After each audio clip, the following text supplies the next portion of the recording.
JiYoung is 33 years old or 34 in Korean age. She got married to a 36-year-old man named Jung Dae-yoon. Dae-yoon works at a mid-sized IT company, and JiYoung used to work at a small marketing agency, which she left a few weeks before her due date. She gave birth to their angel named Jung Ji-won and suffered from postpartum depression after, until on September 8, morning of Bengno or White Dew, the first night of autumn when the temperature drops below dew point, Dae-yoon detected that there is something wrong with JiYoung's behavior. She starts to talk like an old woman, particularly like her mom, named Oh Mi-suk. He thought she was just joking around.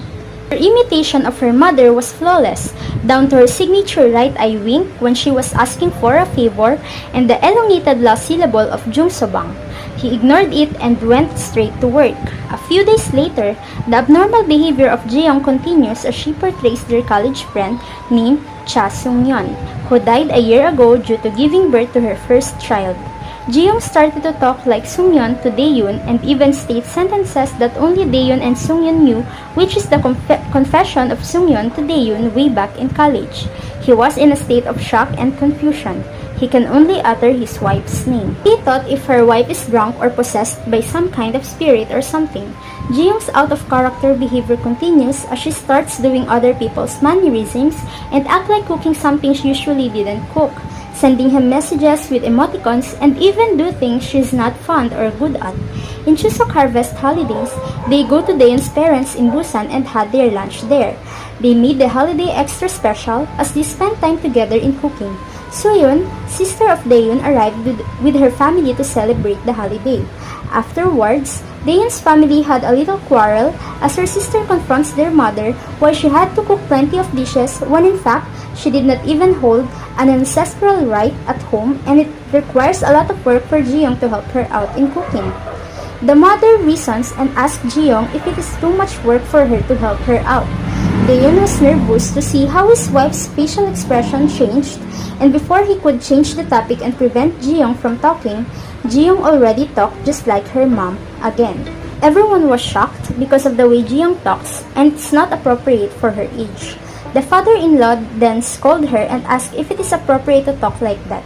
Daeyeon couldn't utter a word on how to explain things. He just get his wife and daughter out of the house and bring them inside a car. He seems disappointed and confused again. Soyeon followed them and brought their things in the trunk and tell Daeyeon that she will going to patch up things so they should not argue about it. The husband then decided to see a psychiatrist for his wife, although he was not sure whether his wife is fully aware of what has been happening to her.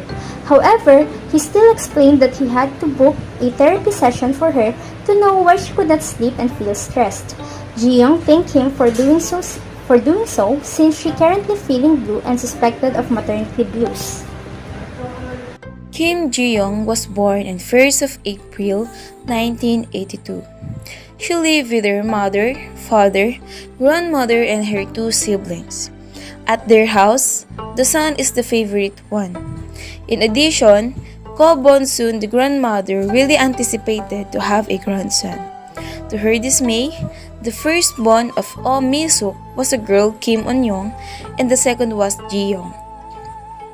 The third child was aborted due to the policy of Korean government that time. The government had implemented birth control policies called family planning to keep population growth under control. Abortion due to medical problems had been legal for 10 years at that point, and checking the sex of the fetus in aborting females was common practice as if daughter was a medical problem. That time, having a son is a big deal because it is believed that he would bring the honor and prosperity to the family.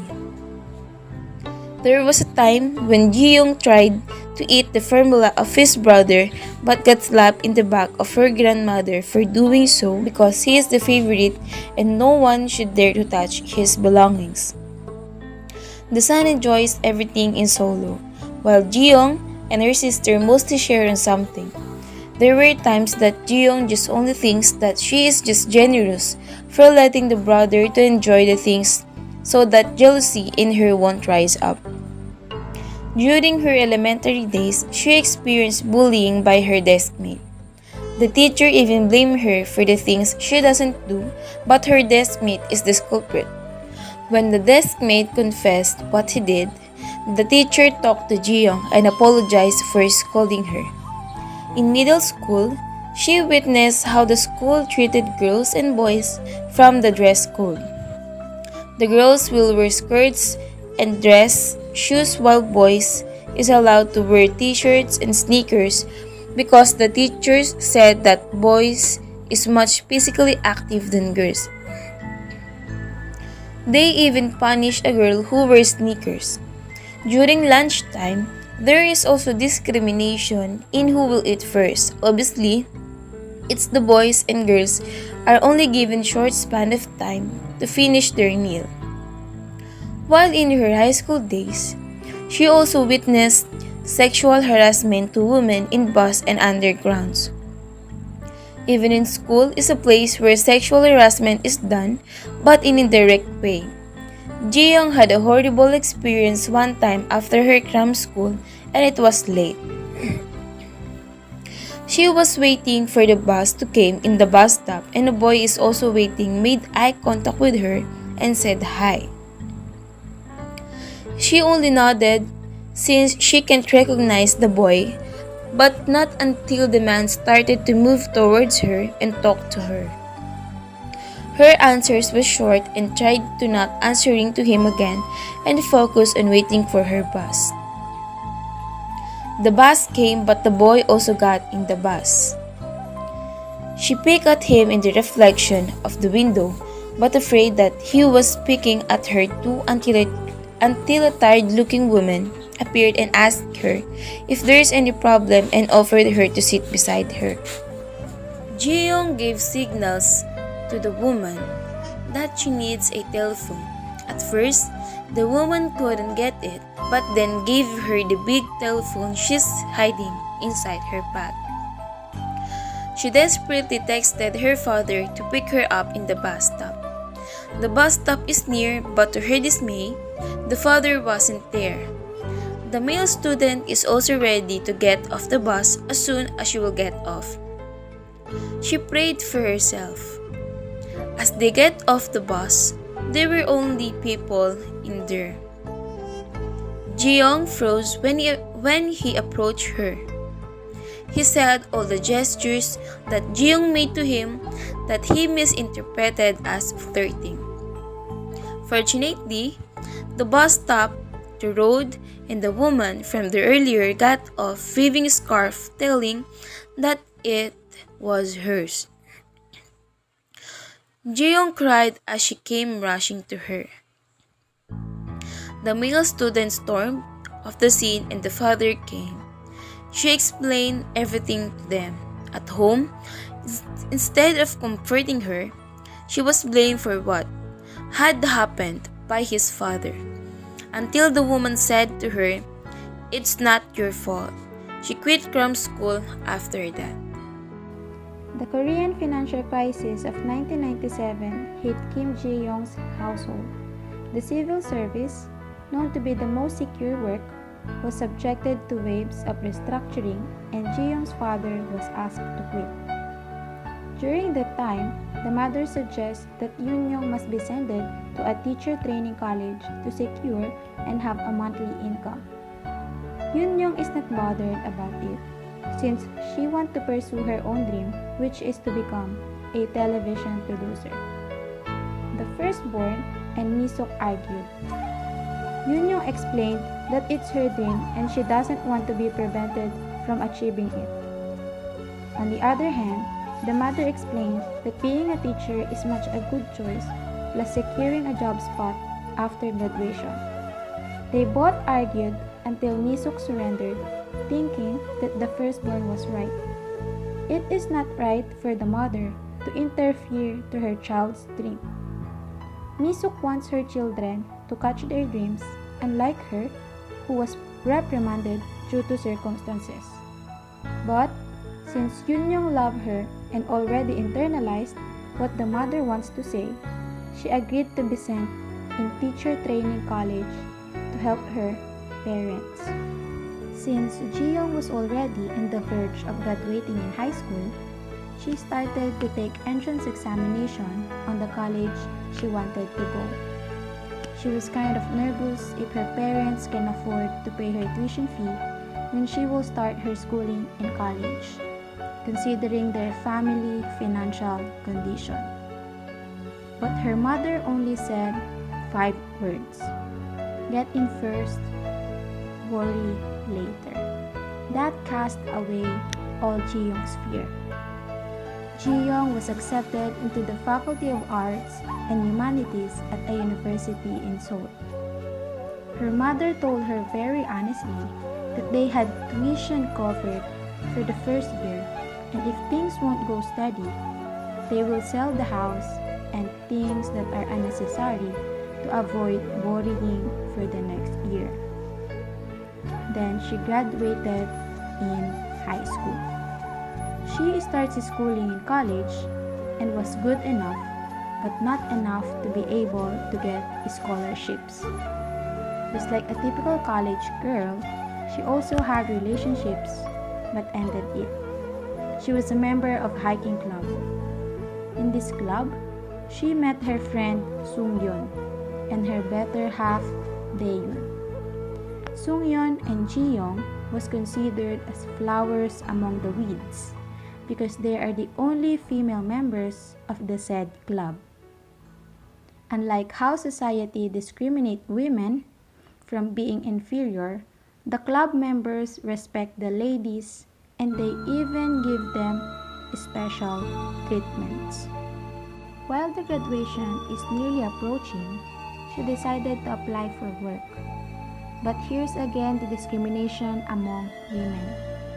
Most of the companies preferred men as workers due to women's circumstances like maternity leaves and such. There was this company where 3 of them interviewed, and the last question is about sexual harassment in the workplace. She was the first to answer, and she answered that she will make a way out of the situation. The second said that she will report it to the police and make legal charges. The third one said that she will check her clothes and attitude. None of them was hired due to their answers. Her mother and sister advised her to not rush things.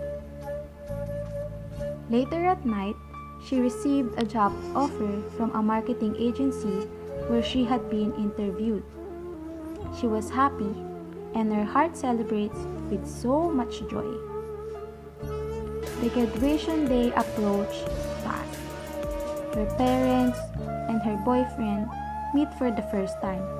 They have a polite question and answer portion, and after that, JiYoung and her boyfriend celebrate it by buying books.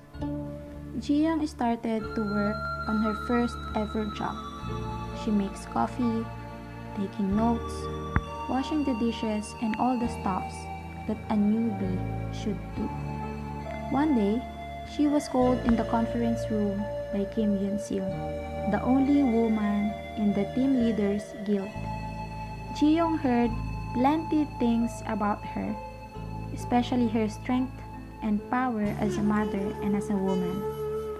Yoon-sil praised JiYoung about how good she is in choosing articles and doing a relevant analysis.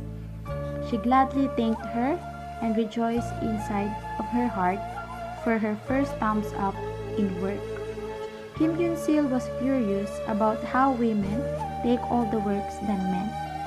She also proposed the maternity and paternity leave. She was indeed model for women empowerment and gender equality advocate. JiYoung worked as good as possible, taking assignments and everything until she discovered that men's wage is higher than women right from the start.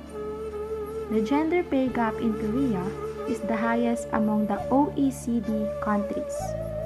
According to 2014 data, women working in Korea earn only 63% of what men earn.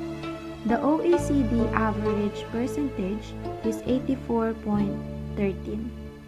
Korea was also ranked as the worst country in which to be a working woman, receiving the lowest scores among the nations surveyed on the Glass Ceiling Index by the British magazine The Economist.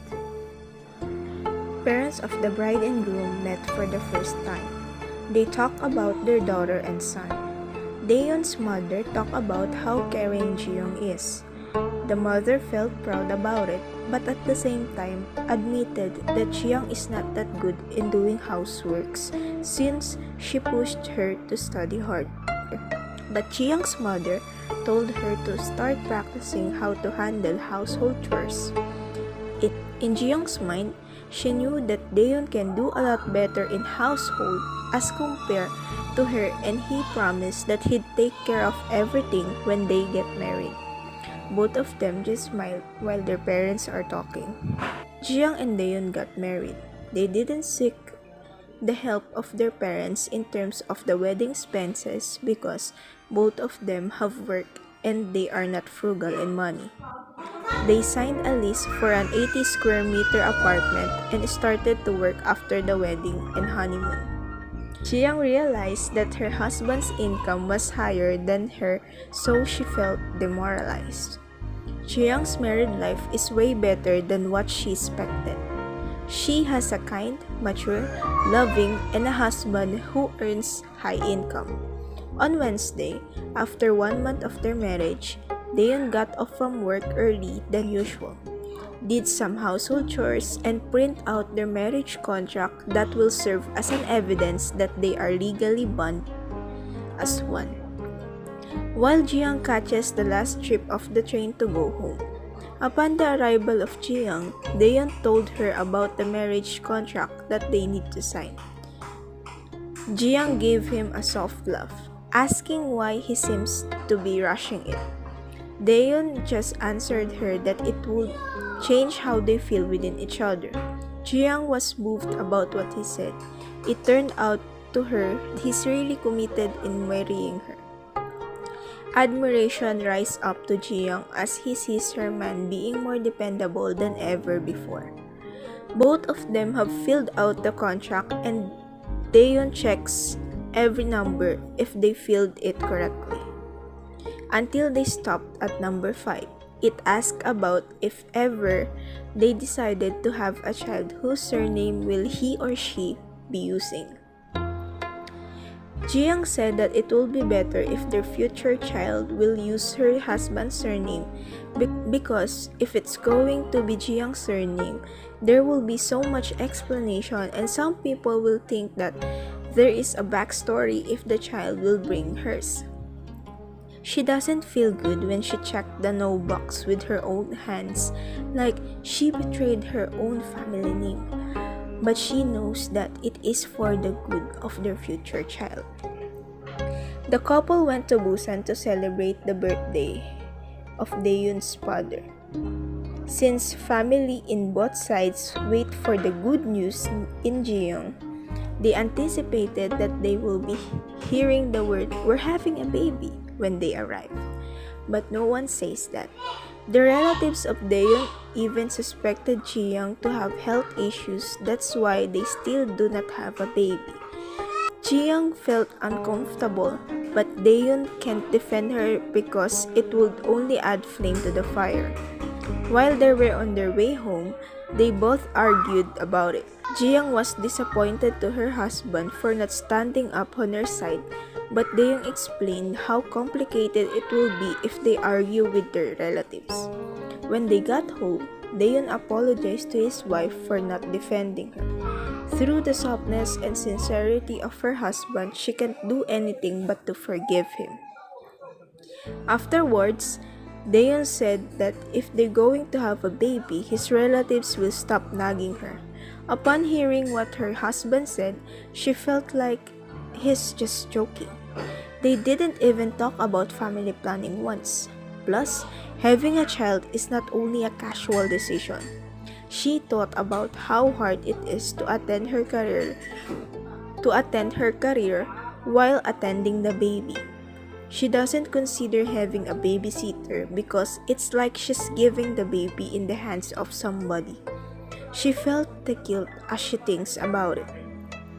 Daeun saw that his wife is worrying about the responsibility of having a baby, so he assured her that he will help her out in doing baby stuffs. JiYoung expressed her feelings about having a baby while pursuing her career to Daeun. But Daeun said that he doesn't need to worry about it because he will be the one to provide for the needs, so it's okay to quit on her job and be a full-time mom. This time, JiYoung asked her husband if what he can give up just to have a baby. Daeun answered her, but JiYoung is not satisfied and convinced. JiYoung finally got pregnant, but some people from her workplace is insensitive. Someone shouted that it's lucky for her that she can go to work late as mandated by their company. She got irritated and wanted to burst out. She wanted them to know what pregnancy really feels, from the morning sickness up to being dizzy all the time. One time, when she took a tube on the way home, there was no empty seat. She remained standing and got a free handle so that she can balance properly. Suddenly, a woman glanced at her belly and asked how far her destination so that she can shoo off some commuters to give way for her to sit. She insisted not to do it, but the woman seems unable to hear what she said until a girl wearing a university jacket stand up, stamped at her feet, and knocked her shoulders past to her and said loudly that she shouldn't be pregnant if she still have to go to work. A tear fell from her eye. JiYoung is nearing to her due.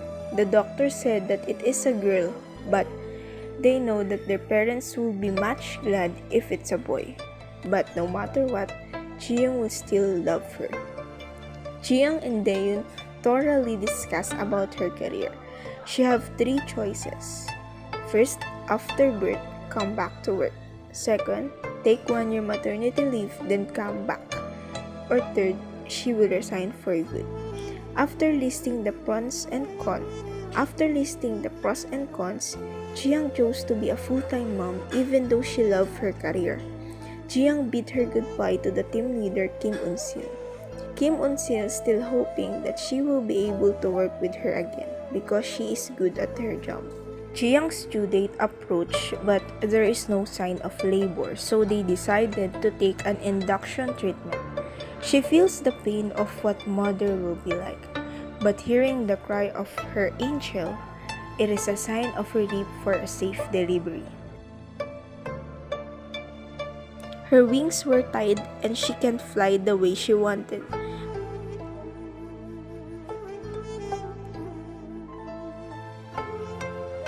But despite of sorrow she feels, she still feels blessed for having an angel beside her and a loving husband. Until JiYoung becomes different people from time to time. Some of them were living, others were dead, or all of them women she knew. No matter how you look at it, it wasn't a joke or prank. Truly, flawlessly, completely, she became that person. Daeun decided to ask for the help of a professional for the condition of JiYoung and help her to treat her condition.